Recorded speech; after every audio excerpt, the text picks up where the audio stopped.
Sweet. First, let me say thank you to my first row friends, because as you know, I hate it when the first row is sad and lonely. However, today the second row is sad and lonely, which is super weird. Anyways, first row's okay. So, as a reminder, we have tons of coffee in there, and we also have a lovely box of assorted muffins. Anyone have a muffin this morning? Is it worth having a muffin? Yeah. Excellent, excellent. Glad to hear it. So as always, welcome to Lift the Rock. As you know, we do this every Tuesday morning at 9. Every week, a startup, it presents their company in order to connect with the existing business community, build traction, spread their network, all kinds of fancy things. Oops. Okay, so as always, special thank you to our friends at the Little Rock Regional Chamber of Commerce for all that they've done for the Venture Center and all that they continue to do for us and the area as a whole. And again, to our friends at Janney King. Janney King keeps this place as spick and span as you possibly can with this many entrepreneurs running around. Our screaming fast Wi-Fi is provided by our local startup friends at Hyperleap. We have extremely fast internet, so if you haven't experienced the power of our 1 gig up and down, I suggest you log on to Venture Center Guest with the password Real Ventures. Just know that it's a little bit like logging on to the hotel Wi-Fi. You have to acknowledge a little thing at the splash page and say, yeah, I understand. Once I'm a Venture Center member, I'll have access to even better internet. So quick little question. What's the one thing that startups need to be successful? Oh, you've heard it before, connections, that's right. And so today, I want to point out that our friends at Atlas Coffee Company need to meet some people like this. If you know coffee lovers, if you know gift givers, if you know social media influencers, if you know somebody who would like to do a really sweet piece and soiree about Atlas Coffee Company, he probably wouldn't say no to that either. So start thinking about who you know that you can introduce to the CEO of Atlas Coffee Company. Today, I'd love you to give us a little bit of love on social media. We always use the hashtag #LiftTheRock. You can find us at Venture Center and Atlas Coffee Club at Atlas Coffee Club. In fact, you can find him in the same place on Facebook that is also Atlas Coffee Club. So, without further ado, let's give a little love to our friend Michael, the CEO of Atlas Coffee Club. That's right. There you go. Thanks, guys. You're welcome. Can you guys hear me okay? This is my first time with one of these guys. It's looking good. I've already been instructed not to walk around, so don't worry, I wasn't planning on it. But yeah, nice to meet everybody. My name is Michael. I'm Little Rock native. I went to Little Rock Christian here in town and graduated and kind of left the state, and I've only been back for about 2 months, so I'm really trying to plug back into all the local startup scene here. And first, I'd like to start out by thanking the Venture Center for having me. And they've been nothing but supportive and introduced me to pretty much anybody I could imagine to meet, so thank you guys. So what is Atlas Coffee Club? Atlas Coffee Club is a coffee subscription helping people discover and connect to coffee from around the world. So I'll go ahead and start by giving a quick background about how I got started. My background is not in coffee. I'm actually a data nerd. Started as a kind of data scientist and kind of moonlighted, apart from my day job, helping startups with data and analytics problems and solving and connecting to data. One of the, about 2 years into my kind of second job in data science, I took a 3-week vacation, just needed a mini sabbatical, and went out to California. And this is kind of where the idea came to me. It's corny. I was in a coffee shop in Malibu, and I apologize for anybody I told the story to before. And the barista,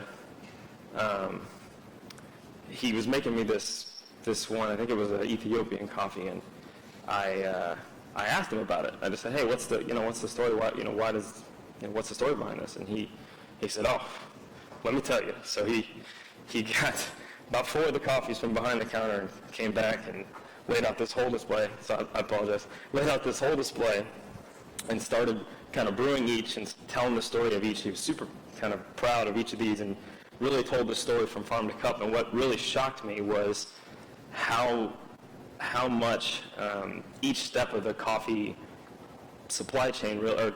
each step of the coffee growing and farming and processing and brewing process, there's so many pieces of that impact the ultimate product, what you taste. And there's a really cool story. So I'm there. We're all hopped on. It's me and my co-founder. We're all hopped up on coffee, much like I am right now. And we said, okay, well, instead of a vacation, let's start a company. So the idea was that each of these coffees from different countries had their own story to it.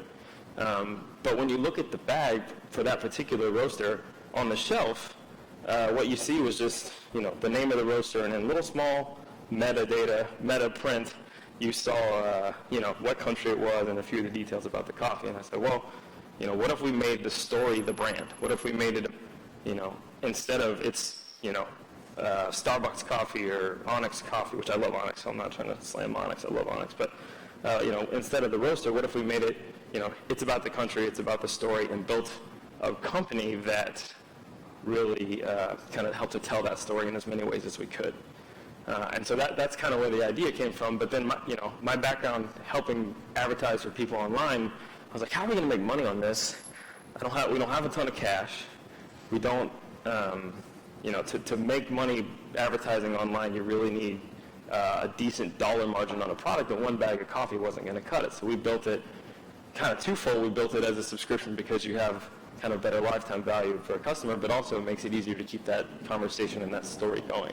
So, and I always quabble with, in the kind of the startup pitch world, they always make you frame it as like problem solution. I look at this more as an opportunity, but I'll leave that aside. The problem that we're really solving is that people place a premium on products and narratives they feel connected to. And one of the most powerful and growing narratives in the coffee space is connecting to the countries and region where it's from, but nobody really made that the identity of their brand, sharing that and helping people discover what makes coffee different from country to country. So we created a coffee subscription company that's an easy and convenient way for people to discover and connect to coffee by sharing the world and delivering the world of coffee to their door. So why now? I think there's kind of three big trends that we saw, and this is not why we started the company. I didn't do all the analysis and say, oh, this is the perfect company. But to back this up, I think three big trends. Number one, consumer adoption of subscription services is really on the rise. And then connecting within the coffee space, there's kind of three waves. The first wave is, hey, we've got this stuff in South America that wakes you up. It's really just, this kind of thing you have. And the second wave was what Starbucks did, which is make it a destination. This is a place you go. It's about kind of a local community. And then the last one is really just it's kind of like what's going on with wine now, as everybody knows about certain regions in France, and it can't be called champagne unless it's in Champagne, France. And so that coffee is kind of ushering into the third wave. And then just in general, people like to connect to the products they consume. So what's our product? So premium and exotic coffees, we source only single origin coffees. And why single origin? That's because to really taste what makes a coffee unique, it really needs to be from one place. So if I got coffee from a Colombian farm and coffee from a Guatemalan farm and mix them together, I couldn't really say, oh, do you taste that one thing? That's because they farm it this way or that way, because you're really getting a muddled taste. So we source only single origin, specialty grade coffee. A big part of what we do is we try to source coffee from not as common of places. So places like Burundi, and we're looking at Tanzania and Puerto Rico and some of these places where people you'll have a hard time finding that. We set it up as a convenient monthly subscription, so you just kind of set it and forget it, or you can change your preferences. Makes for a great gift because it's kind of the gift that keeps on giving. You give somebody a 6-month gift to a coffee subscription every month, they kind of get reminded that you got them something. And then we really set our biggest mission, and what we focus a lot of our time on, is making it a unique experience. And I'll talk about that in a little bit. So, and this is probably not the best picture to show, but these are our kind of coffee bags. Each bag is designed with textiles from the country and the region, and all kind of with the story behind. So I'll tell the story real quick. This one on the left, the Costa Rican bag. In Costa Rica, much like most coffee-growing countries, there's very, very poor infrastructure, and it wasn't until very recently that they built roads to kind of move this coffee from place to place, from the farms to the washing stations. So what they would do is families would use donkeys and pull these carts. And as a way to kind of say which cart was theirs and which family's farm it was, they would carve these intricate patterns into their carts. And so this is one of the more famous ones in Costa Rica. So with each of these bags, every part of this, we try to tell a story with it. One of the other things we did, one of the things we're trying to do is build this online coffee community. So we like that coffee is one of those things that brings people together. I mean, people do business meetings, people, go on dates.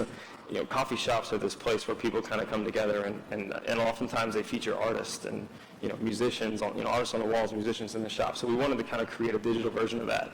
So we have a blog where we feature, not only do we give, brewing guides and tips and things like that, but we also feature different artists, musicians from kind of doing cool things around the world.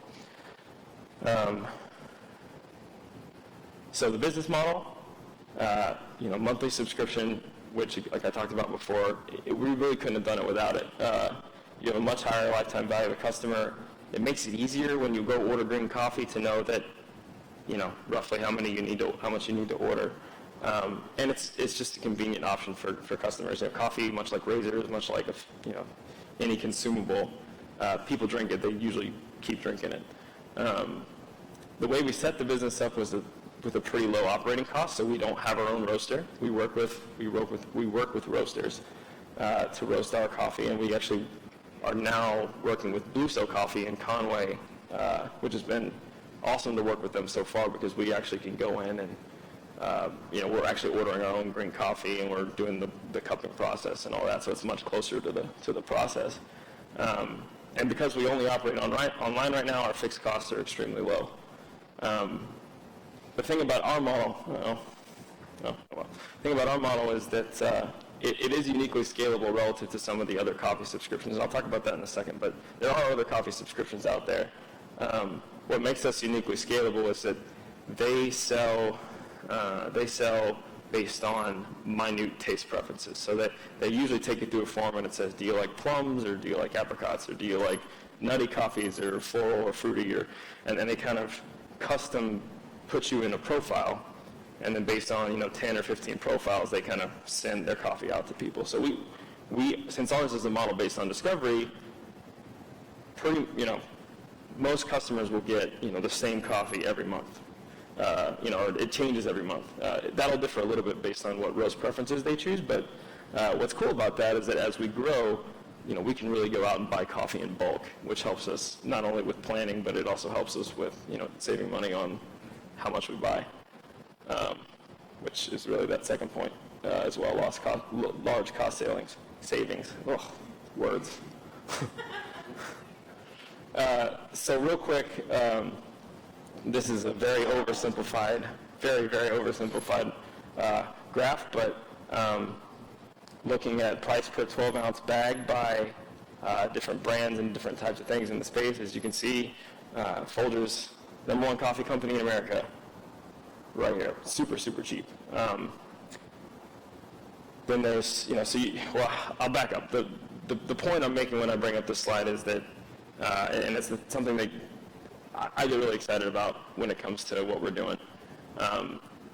When you go to the shelf at the grocery store, what are the narratives that are presented you when you buy coffee? So you have, your Folgers. You have, I can get light roast, medium roast, dark roast. You have, some nicer roasters. But what are the brands that what is their pitch, right? So the Folgers is, well, it's cheap. Starbucks is their Starbucks. Some of the roasters you buy them because they're kind of craft roasters, but no one is really saying, and this is kind of what I'll try to find a good picture of our bags, but no one's really saying, oh, I want to try. In our bags it's just the design, and on the side it's the country, and so it's kind of a different narrative. Like, oh, I want to see how Costa Rica is different than Colombia. So instead of that being a little detail on the bag, that's kind of our big thing. And then coffee subscription companies, generally it's specialty coffee, it's more expensive. You can lower the price a little bit because it's doing so good.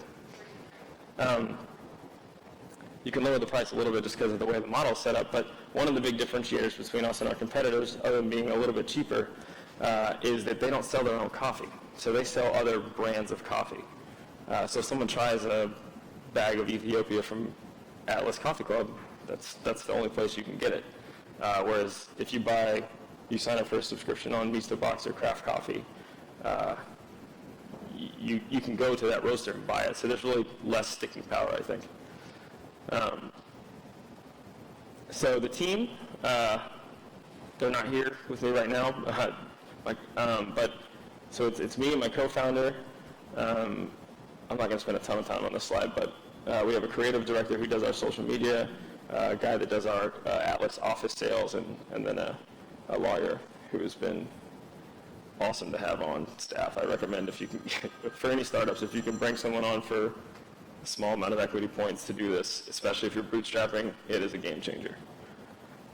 So what we've been up to, we've been building the site, the team, the product, the blog, kind of that community. We spent the first, I would say, 10 months building all these things, and then now we're shifting to really growing. So National Coffee Day is on Thursday, 2 days from now. One of the big things we're focused on is getting listed in some of the big, like USA Today type publications for here are the deals on National Coffee Day. And we got USA Today, we're talking to Rachel Ray, a bunch of kind of bigger names, and me being the data nerd that I am, that has a huge impact on our organic kind of reach. So when people search in Atlas Coffee Club or when people search in coffee subscriptions, we'll rank there. So yeah, we're focusing on that, building out ROI positive ad channels, our organic reach, our social presence, and different strategic partnerships. Sorry. So that's pretty much all I had. I'm really kind of curious to hear your thoughts or questions, or does anybody want to try some coffee? I can get you some coffee. Sure. Why don't you all let me ask the first question? All right. That's my job. See you in the back. They give you a mic too. That's awesome. So give us a little idea of scale. I mean, I'm not want to get like too far into the covers here, but I mean, what's your success? What's your traction been? Sure. You know, can you tell us the number of bags? Something. Sure. that gives us Yeah. an Yeah. No, idea. I'm an open book. We bootstrapped. Didn't raise any money. Did it on the back of my 401k. But so we have been growing 20% month over month. You know, it's easy to do when you're small. So this quarter we'll do a little over 13,000 in top line. A lot of that recurring. The big metrics that you care about in subscription businesses are your cost or your lifetime value over your cost per acquisition. And there, the kind of the golden ratio is, you know, if it costs you, or if your lifetime value is 3 times your cost per acquisition, you're pretty much, you know, set. And that's what, you know, that's kind of the metric that all the big subscription companies are based on. So we're at like 2.8. So we're doing well. And we haven't really spent a ton of money on advertising. So the goal is kind of to spend a lot of money on advertising through the holidays. We had an awesome holiday season last year and continue to go through that. Yeah, so we're in a good spot. More questions? Who's got a question? Nice. Hey, so do you do whole bean and ground coffee? Yep. Yep. So you order whatever you prefer then. If you prefer beans, you just order bean coffee. So right now you can choose between, you know, do I like light roast or dark roast? You could say I like whole bean or ground. What's the average cost per bag? So it's $14 plus shipping, so it comes out to $17.95. We're about to stratify that a little bit and make it a little bit more expensive to go for the monthly, but give discounts for people who sign up for 6 months at a time, or 3, 6, or 12 months at a time, just to help with retention. How long exactly have you been in business? About a year and 3 months. All right, so you say you're doing this as a discovery to introduce people to new coffees. What happens if I've been a member for the whole time and I've gone through the whole cycle? Do you have any means so that I can say, well, I like that one, and that one. Mm-hmm. You'll just send me those. So we've got about, so we're always rotating in new coffee. So it's never, we repeat the 12, excuse me. We repeat the 12 months. But yeah, we have about 10 staple coffees that are always going to be there. So if you tried one of those 10 and those are one of the ones you like, you could get a subscription to one of those. How long does all the coffees in the world last?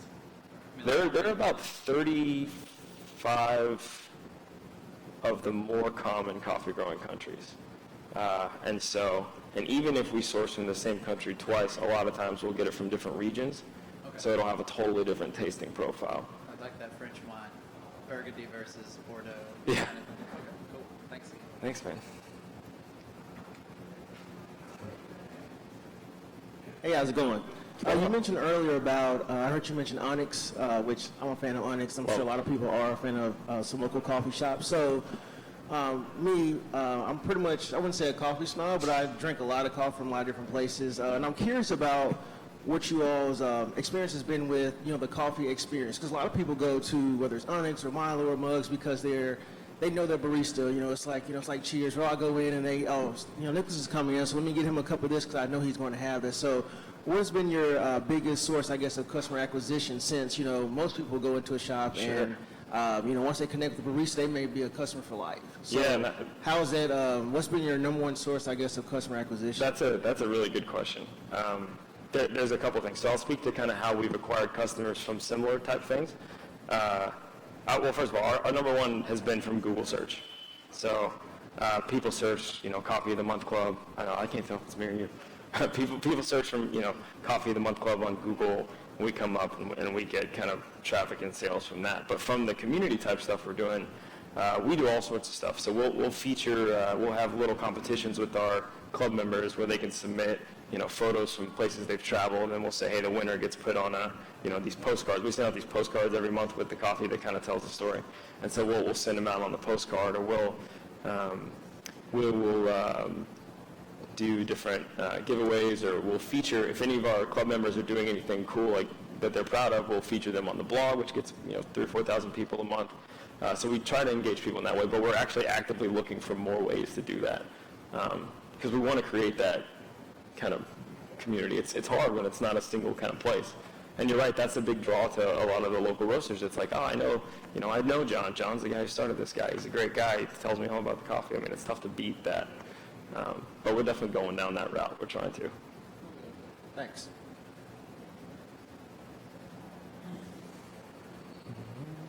I'm certain there are more questions. So what's your favorite coffee?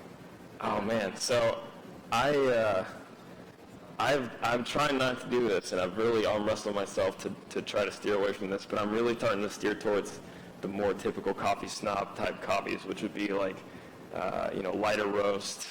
I really like natural processed coffees, so natural processed coffees really bring out kind of the fruit forward notes. So you can have coffee that kind of comes across, it tastes like strawberry or blueberry, which sounds crazy, but that's part of what we do, is we try to introduce people to those coffees. So I'm a big fan of those. They don't have as much body, but I'm a big fan of those. I had a question. And by the way, I'm embarrassed when we were staying up at the coffee and he was looking and I'm saying, hey, they're all pretty good. That's what I said to him. I didn't know he was speaker today. I think he was, yeah. So I'm going to comment on our Folgers coffee out Well, there. that's not, I would sell the coffee here, so you can say whatever you want. Okay. Michael, great idea, great concept. I do have a question. If you've got, you got a pretty good following right now and you want to grow exponentially, can your roaster in Conway handle capacity? What kind of capacity would push you to look for other roasters, or are you already doing that? Sure. So that's a very good question. So, we started working with a bigger roaster, a much bigger roaster in Kansas City. And as our volumes got higher, we switched over to this roaster because it frankly saved us a little bit of money, and we have more control over the quality. But that is a concern, is that we'll kind of outgrow them. But we have access to private capital if and when that happens. And I have kind of some equity stored away in case we need to bring on someone to manage the roasting side of the house. And it's that's... Yeah.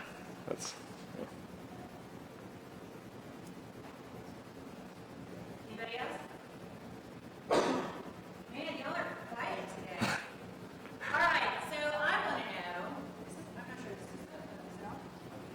Okay, We can hear you. I don't need it, Yeah. so it's fine.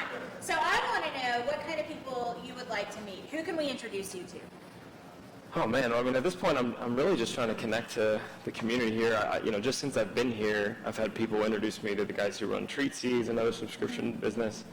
So I'm looking for, entrepreneurial peers, mentors, anybody who has any connections to kind of local press that I could talk to. They don't have to pick us up. I don't care. I just like to tell them the story and what we're doing. And just really to connect. I'm glad to be back. I love Little Rock and Awesome. glad to be here. Great, thank you. So. Okay, let's give him a little love. I'll take that from you.